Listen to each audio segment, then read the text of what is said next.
Welcome to Mali Academy. I'm Irene Mali. Today we shall be discussing the Q&A of the video we did last, how to become a millionaire with 1 acre of land in 5 years. So, and my guest today, she shall introduce herself. I'm Lois Angadi Ushemi. We are here to answer some of your comments that you did on the video that we did first. So, Wangari, that video did very well, and we thank God for it because it opened doors for us. And we want to thank your subscribers for blessing us with your follow. And there were very many questions which I would like us to go through today and expound on them. Yeah. And so I'll start them off. I'll start you off on those questions. So, and by the way, the good thing about it that was so encouraging is that we received comments from all over the world, you know, and I think soon we shall be taking a flight to I don't know. So anyway, the first thing was someone said that they are preparing to retire in Uganda and start farming on their 8 acres of land. So the question is farming a good retirement plan? Farming is a very good retirement plan. One, he has the land. So it's only to come and work on it. Yeah. But if he was to retire to go and buy land, that may be a difficult issue.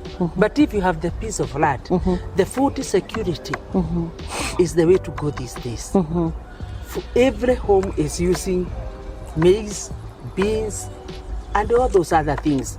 So farming is, you never go wrong with the farming. You never go wrong with the farming. Yes, it is a good way. He will do it. Okay. Actually, during COVID, we realized that food is a basic necessity. Yes. You know, the only businesses that were doing well is food because everyone needs to eat. The other question was, it was not a question, it was a comment, but I thought you can comment about it. It says, even a billionaire planning to build an international airport needs land in order to do it. Yeah. In a nutshell, it says land is everything. Yeah. That is what it means. Yes. Because an airport will be on land. Yeah. Flats are on land. Yeah. Everything. Home is on land. On land. The food you want to eat, it's on land. Yeah. So land is the key. Yeah. Yeah. So even for a millionaire, if you only have your millions in the pocket, you still need land. But whilst we are on that, I want to add another comment I saw that somebody said they don't agree because during COVID, they almost died. They had land but couldn't sell it. So they can't agree with us. With the land, you may disagree or agree with us, but I want to tell you that land is a key issue in our lives. However, for you to survive with this jungle, you need to have a forest whereby when the mango is ripe, the lemon is not ripe. So any time of the year, any time of the day, you have something that you can eat. So you cannot only rely on only one line of source of income. So you need to do other things which can give you passive income. Yeah.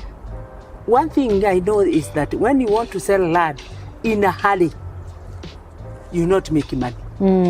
It will not fetch you good money. You need to sell, and not only land, any property. If you are to dispose of any asset in a hurry, you sell it at a loss. Yeah. So you have to have other ways. You have to have a door in your life. You have to have a window in your life. You have to have an outlet somewhere whereby you can escape if things are not good. So you cannot only rely on land, you need also to have those other things. Other sources of investments. I also think that that she was unable to sell land during that time, and it's not easy to sell land, and that is what makes land such a beautiful asset. Why? Because instead, when you get a problem, and we must get problems, financial problems, land is not that thing that you can dispose of easily, you know. Therefore, you have to look for other ways to get money. And so I think it teaches us discipline, you know, discipline to, because we don't have an investor mindset. Most of us in Africa don't have an investor mindset. We invest to spend, but we don't invest to invest, you know. So having land teaches you that lesson, whether you like it or not, because it's not easy to dispose, you know. But one day when you're ready to dispose it, actually land is so good that at one point it will have appreciated. It will be the buyers coming to look for you. They ask, nakula ni kwa nani? You know, who owns that piece of land? So I think it teaches you the discipline, financial discipline, which most of us lack. Somebody remembered the lessons about the Big Five. You want to recap that for us, because some people don't know who the Big Five are and the lessons from them. So if you can recap that for us, that would be lovely. Yes, there is this theory of the Big Five in our jungle. How do they survive in that jungle?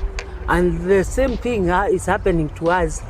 We are also in a jungle, and we need to apply the rules of the Big Five to survive in this jungle. And the first Big Five we will talk about is about the lion. The lion has, you hear people saying the lion's share. The lion's share is that first and foremost, you should pay yourself. Whatever you get, the first money you get into your hands, you should pay yourself first. That is the money you can do investment with. You cannot only take all your money, you pay fees, you do what, you need to pay yourself first. The elephant is good, known for its memory. It has a very good memory. So for what you can borrow from the elephant is, us as people, we do not have good memory. So you need to write your goals, your objectives, so that you can be guided by them. You heard, as I was saying, that I will never live in a rented house. But when I got the money, because I've not written it anywhere, instead of thinking of now a house, I'm thinking of a car. That is how our memories are. So you need to be writing down each and every goal and the objective which you want to achieve. The other one, the Big Five, is the buffalo. The buffalo, it has a tendency, you never see it alone. It goes in a group. It shows that when you are many, you can achieve a lot. But alone, you can go fast, but you will not achieve a lot. So you need to look for people whom you have equal thinking the same. Because if you take people along with you who are not of the same mind as yourself, you will not go anywhere. But if you look for people who think like you go somewhere.